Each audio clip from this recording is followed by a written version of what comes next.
The airport buzzed with the usual chaos. The hum of rolling suitcases, the distant calls over the PA system, and the constant shuffle of passengers moving through security.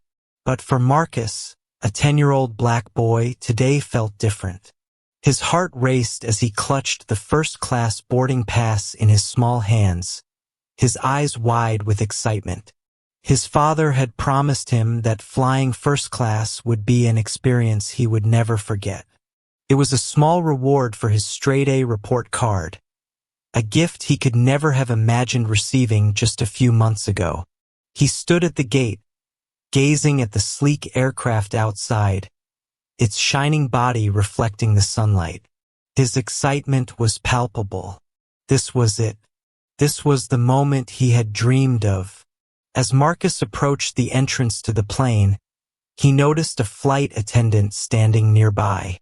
She was a tall woman with short, neatly styled hair, wearing the airline's signature blue uniform.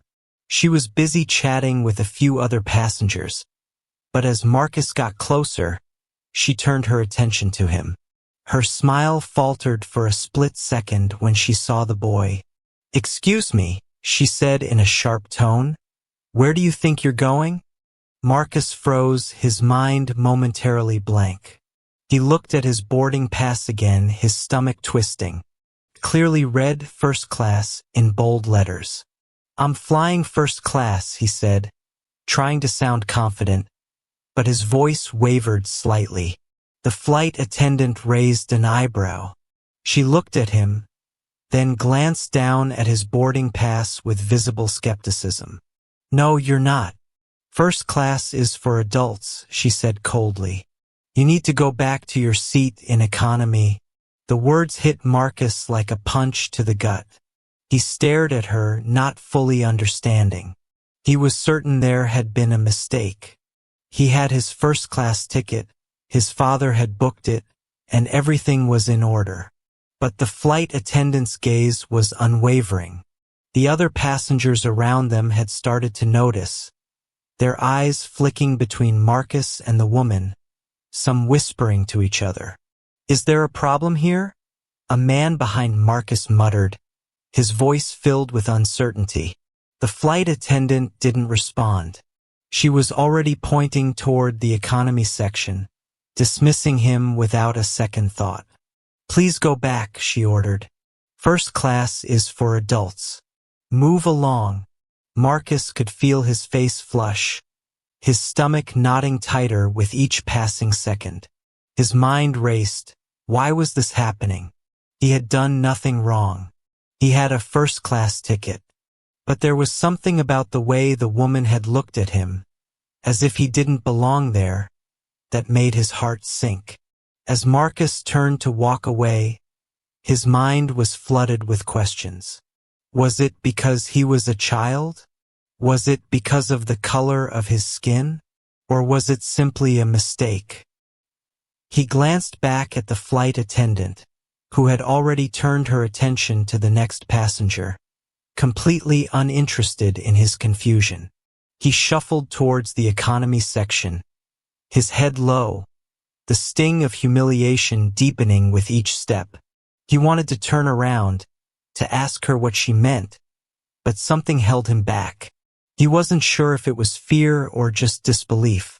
But as he made his way toward the back of the plane, he overheard the flight attendant mutter under her breath, "Not everyone who buys a first-class ticket belongs there."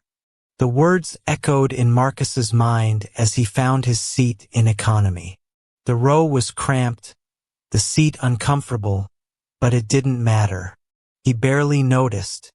His thoughts were consumed with the words the flight attendant had said. What did she mean? Why did she treat him like that? Did she think he wasn't worthy of sitting in first class?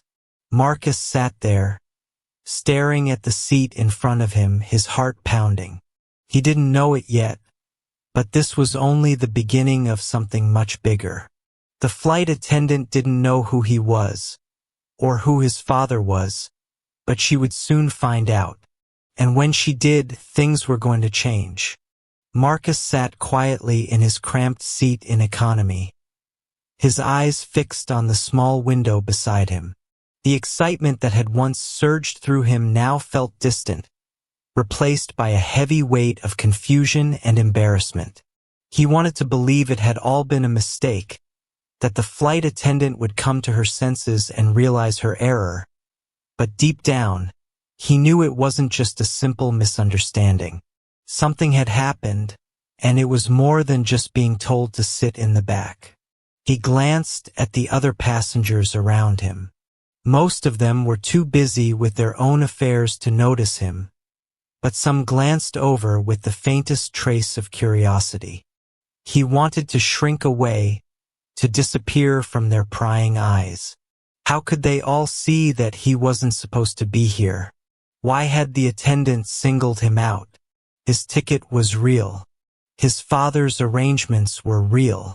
But in that moment, Marcus began to question whether his place on this plane truly mattered. The plane began to taxi down the runway, and the hum of the engines grew louder. The flight attendant walked past him again, this time carrying a tray of drinks, her eyes never meeting his. Marcus watched her as she passed, trying to make sense of everything. Why had she treated him like that? What made her think she could deny him a seat in first class? The doubts swirled in his mind, but before he could dwell on them further, he heard a voice in the distance. "Excuse me, sir. May I help you with anything?" It was the same flight attendant. Her voice, previously sharp and dismissive, now had an air of professionalism. She had reached the first-class section and was assisting a few passengers, but Marcus could see her eyes flicking toward him, just for a brief moment.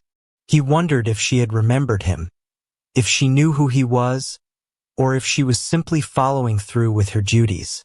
But before he could think any further, a movement caught his eye.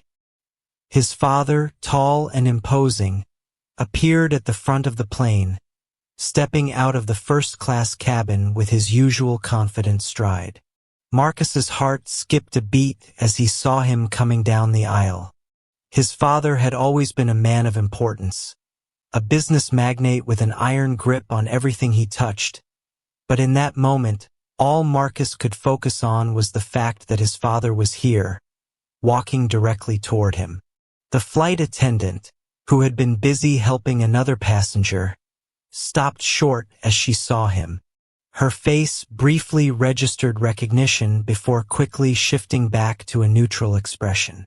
Marcus's father walked with purpose, his eyes scanning the cabin until they landed on his son. He smiled, a warm and proud smile, before nodding toward him. Marcus's heart swelled with relief and a strange sense of dread. This was the moment. Would his father see the boy in economy and understand? Would he intervene? As Marcus's father drew closer, he noticed the flight attendant looking at him, then back at Marcus, a flicker of unease crossing her face. She seemed to hesitate for a moment, unsure whether to continue with her duties or to address the situation that had unfolded. "Marcus," his father said, his voice warm but firm. He leaned down slightly, lowering his voice so that only his son could hear. "Are you all right? What happened?" Marcus opened his mouth to speak but found the words caught in his throat.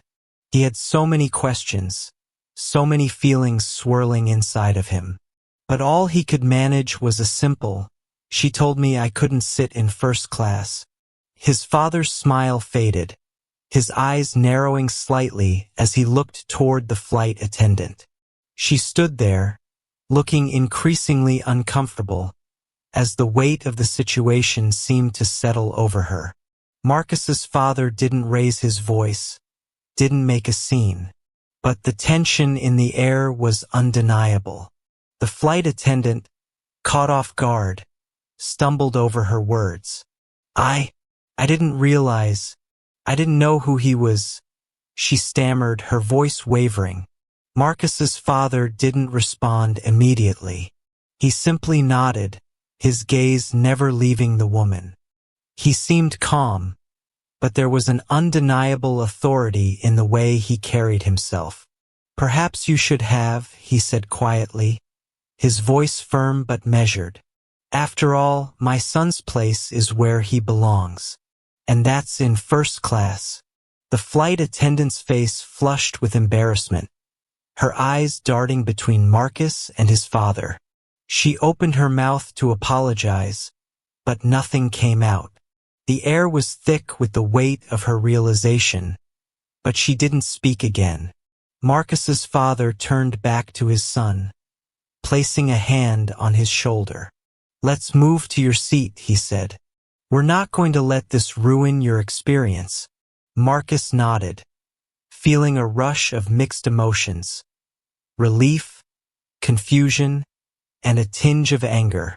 He had wanted so badly to enjoy the flight, to feel special in that first-class seat, but now it felt like an entirely different experience. What had begun as an adventure had turned into something far more complicated. As they walked toward the front of the plane, Marcus couldn't help but wonder, would the flight attendant learn from this? Would the rest of the passengers realize what had just happened? And most importantly, would he ever be able to forget the sting of being treated like he didn't belong? He didn't have the answers yet, but he knew one thing for sure. His father would make sure that this mistake would not go unnoticed. And soon, everyone would know exactly who Marcus was. The moment Marcus settled into his first-class seat, he felt a rush of conflicting emotions. The luxurious leather seat seemed almost too soft, too comfortable for a boy who had just been humiliated in front of a plane full of passengers. He glanced at his father, who had followed him into the cabin, his face calm but serious. Marcus could see that he was waiting for something, perhaps the right moment to speak, or maybe he was giving the flight attendant the space to process what had just happened. As the last of the passengers settled into their seats, the flight attendant approached, her steps hesitant. Her eyes were fixed on the floor, and she moved with a sense of guilt that was hard to ignore. Marcus could see the shift in her demeanor. She had gone from cold indifference to full awareness of the gravity of her mistake. She stopped a few feet away from Marcus and his father, taking a deep breath before lifting her eyes. Her face was flushed, and her hands trembled slightly as she spoke. I owe you both an apology," she said, her voice quiet but sincere. "I didn't realize who he was. I had no right to treat him that way." Marcus's father, still calm, looked at her for a long moment. He wasn't angry. There was no fury in his gaze, just a steady, composed force that seemed to fill the space around them. The flight attendant shifted uncomfortably under his gaze, but he said nothing at first. His silence was far more powerful than any words could have been. Finally, he spoke, his voice low but unwavering. "You made an assumption," he said. "An assumption that cost my son his dignity. You assumed that because he was young, and because of the color of his skin, that he didn't belong. And that is something you need to reflect on." The flight attendant nodded, her eyes filling with regret. "I'm so sorry," she whispered, her voice barely audible. "I didn't mean to hurt him. I assumed." Marcus's father cut her off gently. "Assumptions can be dangerous. They can shape how we treat others and, more importantly, how we view the world. You assumed, and that's why you're here now apologizing." He paused for a moment, letting his words sink in.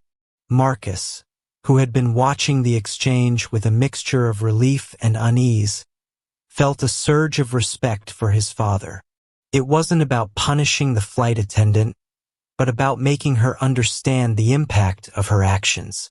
It was about teaching her something that could change her perspective forever. I understand, the flight attendant said, her voice cracking slightly. I'll do better. Promise? Marcus's father nodded. I'm sure you will, he said simply. But let this be a reminder that we are all equal in the eyes of this airline. And no one, especially a child, should ever be made to feel less than because of their age, their race, or any other reason. The flight attendant nodded again, visibly shaken.